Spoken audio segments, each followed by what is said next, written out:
La paz del Señor esté con cada uno de ustedes. Nos encontramos con un nuevo tema. Esta vez queremos hablar sobre la importancia de Jesús, la importancia del cambio que fue realizado a través de la historia. Una de las cosas más importantes es por qué la historia divide entre antes y después de Jesús, antes y después de Cristo, antes y después del pacto. Es Jesucristo una de las personas donde más escrituras se han hecho.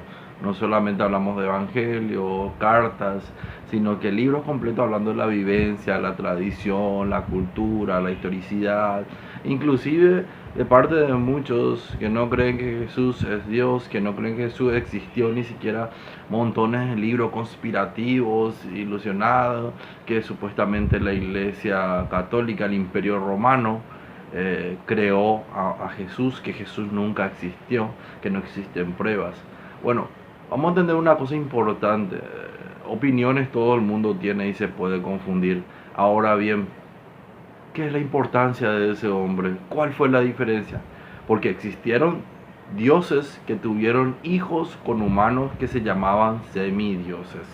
Estamos, por ejemplo, Hércules, entre tantos otros, y vemos la importancia de eso en la historia, pero como mitología, ya que Hércules no murió por la humanidad, ya que ellos no murieron por nada, ellos siguieron siendo inmortales.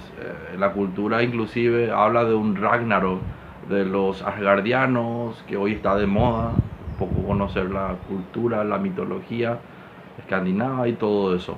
Pero hubo un hombre que no solamente dijo ser hijo de Dios, sino que dijo: el Padre y yo somos uno mismo. Significa que Jesús es Dios, que el Padre es Dios y el Espíritu Santo es Dios. En ese sentido también encontramos que Él fue llamado el Rey de los Judíos. Pero, ¿por qué entonces tanta polémica? Antiguamente se creía que el rey tenía que ser una persona con una corona de oro, con un ejército, con un imperio, con un castillo, con un trono. Pero ninguna de esas cosas Jesús presentó. Además, hablando económicamente, él fue un pobre, una persona pobre que no tenía ropa para cambiarse, no tenía ni siquiera cosas normales que un judío pobre tenía. Dice en la escritura que el hijo de Dios no tenía ni siquiera dónde reposar su cabeza. Entonces encontramos esta importancia de lo que dice la escritura. Entonces, ¿dónde estaba su riqueza? Porque del Señor dice: mi reino no es de este mundo. Bueno, ahora que definamos que Cristo no era solamente un hombre, o era un rey, o era un semidios, sino que era un Dios auténtico y un rey no solamente de cosas materiales, cosas finitas, sino cosas infinitas que no tienen fin, que no tienen un término de acabar. También da una forma que vinieron muchos profetas en ese tiempo, porque la escritura profetizaba Ezequiel que vendría un hombre. Los antiguos profetas, los padres, las personas importantes que predicaban la palabra de Dios desde el Antiguo Testamento sabían que nacería un hombre. Inclusive Nerón sabía, por eso mandó matar muchísimos niños en esa época. Y María y José tuvieron que salir de ese lugar para que su hijo Jesucristo no sea asesinado. Importancia también ahí María. Otra cosa importante también es que las fechas, la iglesia no celebra fechas, celebra acontecimientos. Por eso a veces vemos que la natividad, la presentación del ángel, encontramos la Navidad, encontramos Año Nuevo, la Epifanía. No son fechas que definen la existencia, sino son acontecimientos que la iglesia celebra. Otra cosa, la iglesia establece un antes y un después de Cristo. Es la iglesia católica, apostólica, romana la que establece ese antes y un después. Porque en el pacto anterior la gente no podía ser salvada porque no tenía mérito suficiente. Abraham, Moisés, Jacob, David, ninguno fueron hombres suficientemente justos donde no tenían pecados, o los sacrificios de paloma, cordero, ternero y todas esas cosas eran suficientes para su salvación. Entonces necesitaban un Salvador. Dice Jesucristo: yo soy el camino, la verdad y la vida. Nadie viene al Padre sino por mí. Es importante entender que Jesucristo es el mediador de salvación. Para alcanzar al Padre necesitamos alcanzar a Jesucristo. Para alcanzar a Jesucristo es la oración de los justos, como dice Apocalipsis, se suben como incienso al cielo. Entonces las oraciones nos ayudan a acercarnos a Jesús. Y la conversión a Jesucristo no se trata de un conjuro mágico, sino que un proceso de cambio constante y funcional que se aplica a través de obras, a través de gestos, a través de la oración, a través de un cambio de vida. Porque si yo digo creo en Jesucristo, mis palabras son necias, mis palabras son vanas, entonces no da ningún sentido. La existencia de Jesucristo no solamente nos revela un cambio. Jesucristo dice una de las profecías, y los judíos no creen, porque cuando venía la venida del Cristo, llegará la paz a todos, y todos creerán en un solo Dios. Lo que pasa es que yo agarro y te traigo un tesoro, pero ¿qué pasa? Vos no lo aceptás. Entonces, ¿quién es el culpable? ¿El que te entrega el tesoro, el que trae el premio, o el que no acepta? Entonces, ¿cuál es el problema? Somos nosotros mismos que no aceptamos a Cristo en nuestras vidas. Somos nosotros que no aceptamos el cambio. Somos nosotros que no queremos entregar a esas obras que acompañan esa conversión. Porque una fe sin obras es una fe muerta. Y las obras dan testimonios de mí, dice Jesucristo. Las obras del Padre dan testimonio de mí. Entonces, vemos también que no solamente fue un profeta, como muchos dicen, pues ningún profeta caminó sobre las aguas, ningún profeta multiplicó los panes, ningún profeta hizo ser llamado Hijo de Dios, y también se hizo llamar que el Padre y Él eran uno mismo. Ninguno ha demostrado tanto poder, ninguno ha vencido a la muerte, porque antiguamente los que morían se quedaban en el seno de Abraham, el Sheloel, no llegaban al cielo, no llegaban al infierno, no llegaban al purgatorio, sino que ellos estaban en la espera de ese Cristo. Y los hermanos mayores, los judíos, no aceptan a Cristo, pero estudiando la Escritura, leyendo y solamente sacando lo que dice, también lo que dicen a veces sus rabinos, sus maestros, pueden encontrar la verdad, no solamente creyendo en una fe ciega, sino que la Iglesia Católica establece también que la verdad y la razón, la fe, van acompañadas juntas, nunca separadas. San Agustín dice la fe y la razón. Y el Papa también dice, la fe y la razón son un matrimonio inseparable. Para conocer la verdad debemos también conocer a Cristo, conocer la Escritura, conocer la historia y darnos cuenta que no solamente fue un hombre. Porque estuvieron Mahoma, estuvieron muchas personas, inclusive hubo sabios. Hoy en día está Pablo Neruda y están tantas personas que dan frases lindas, palabras que la gente le gusta, que llama, comparte, pero ninguna que dijo palabras tan fuertes. Y había un momento importante en el capítulo 6 de Juan que dice, Señor, ¿por qué tienes palabras tan duras? ¿Cómo podamos entender? Entonces muchos de los que le seguían se apartaron. Entonces la palabra de Cristo son palabras duras muchas veces, palabras que no queremos aceptar, y a veces son palabras de dolor, porque Jesucristo no vino a traer paz sino lucha propia. En ese sentido nos encontramos en una revelación de constante lucha. Dice también la Escritura, el que persevere se salvará al final. Entonces la perseverancia es importante, porque yo no puedo creer hoy en Cristo, creer fin de semana, creer cuando me voy al templo, cuando me voy a la misa, cuando me voy a la Eucaristía, y el lunes, viernes olvidarme de Él. Entonces no hay una creencia verdadera, no hay una fe verdadera concreta. Ahora bien, nos encontramos en otro punto importante, que el pacto que se transformó cuando Jesús bajó a los infiernos, descendió ahí, liberó a todas las almas que estaban esperando al Mesías, al Salvador, al que le iba a liberar de esa tortura, de ese estado de dormir. Porque toda la Escritura habla de que antiguamente la gente al morir se quedaba dormida. Y es la verdad, pues, pero en el Nuevo Testamento, con la nueva alianza, con el nuevo pacto, ese pacto que se hizo a través de la sangre, Porque cuando se hacía un pacto en el Antiguo Testamento era un pacto del Cordero, un pacto que era de sangre, se tenía que derramar sangre, se debía de salpicar, se tenía que marcar con la sangre del Cordero, como dice en la escritura del Éxodo, cuando se la liberación del pueblo, cuando aparece la plaga, la gente marcaba sus casas y hoy en día nosotros marcamos con la sangre de Cristo nuestras vidas para poder salvarnos de la muerte, pero una segunda muerte.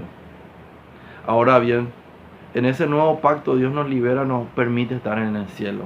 Pero una vez más, Dios quiere que todos nos salvemos, pero tenemos que aceptar. Ese es el regalo, ese es el don gratuito de Jesucristo. Y nos da medios, nos da sacramentos, nos da una iglesia para encontrar solamente una verdad, pero no es suficiente para muchos. ¿Por qué? Porque están sometidos a muchas verdades confusas. Están sometidos también a interpretaciones privadas. Están sometidos también a sectas, a religiones falsas, a maestros falsos que solamente llevan a la confusión. Y hoy en día, para el católico, para cualquier cristiano, las sectas no es un peligro tan grande. Lo que es el peligro es la confusión, el olvido de Dios, el apartarse de Dios. Cada día existen más ateos como nunca antes han existido. Mientras que la Iglesia Católica establece iglesias por todo el mundo, literalmente en todo el mundo, por todos los países, en todas las ciudades, la iglesia cada vez más perseguida, cada vez asesinada. Entran con bombas dentro de la misa, entran con cuchillos a asesinarnos, entran pastores inclusive a atacarnos, vociferarnos y diciendo ramera, puta católica y todas esas cosas. Entonces una defensa que Jesucristo hizo no fue una defensa de atacar, sino que de darse y dar la mejilla. Así también nosotros debemos dar nuestra mejilla. Debemos soportarlo todo, porque en Cristo esa pesadez, esa fatiga no es nada. Entonces ahora nos encontramos que un antes y un después de Cristo nos revela una misión importante. Y no nos quedemos en el Antiguo Testamento. ¿Cuántas iglesias se quedan con el Antiguo Testamento? Un Dios castigador, un Dios cruel, un Dios que va a matar a toda la humanidad. No, un Dios amoroso, un Dios de reconciliación, una búsqueda del pobre. Antiguamente los judíos creían que tocar a una persona pobre o una persona pecadora, vos te contaminabas. Cuando Jesús fue condenado, cuando Jesús fue presentado al César, para que ante Pilato, ellos no entraron en el lugar de los romanos, ellos esperaron afuera y pidieron por él. ¿Por qué? Porque se acercaba la Pascua. Y para ellos no era estar mal condenarle a la muerte y al sufrimiento y a la cruz a un hombre inocente. Para ellos lo que les contaminaba era entrar en un lugar que para ellos consideraban paganos, que consideraban sucios. Y no querían tocar porque no querían hacerse purificación antes de la Pascua. Entonces encontramos que la verdad que Dios nos revela no solamente esos mandamientos, no solamente esa ley, sino un sentido completo y pleno que sin Jesucristo no se puede encontrar. Cada día nosotros debemos buscar esa plenitud, como dice Jesucristo. Yo he dado un nuevo mandamiento: amarás a Dios sobre todas las cosas y al prójimo como a ti mismo. Y una parte más importante más adelante en las cartas dice: amen a sus prójimos así como yo los he amado. Entonces encontramos que no solamente nos dice que amemos como a nosotros nos amamos, sino amemos como Cristo amó al prójimo, como amó a la humanidad. Encontremos en ese sentido entonces un antes y un después de Cristo. Una revelación que nos libera. Ese nuevo éxodo. No salida de un pueblo de Egipto, no salida de la esclavitud del cuerpo, sino una liberación del alma, una liberación del espíritu, una liberación de ese pecado que nos ata y hoy en día seguimos encadenados. Al dejarnos liberarnos por Cristo, nos acercamos a esa plena libertad. Porque los mandamientos no nos atan, es el pecado quien nos ata.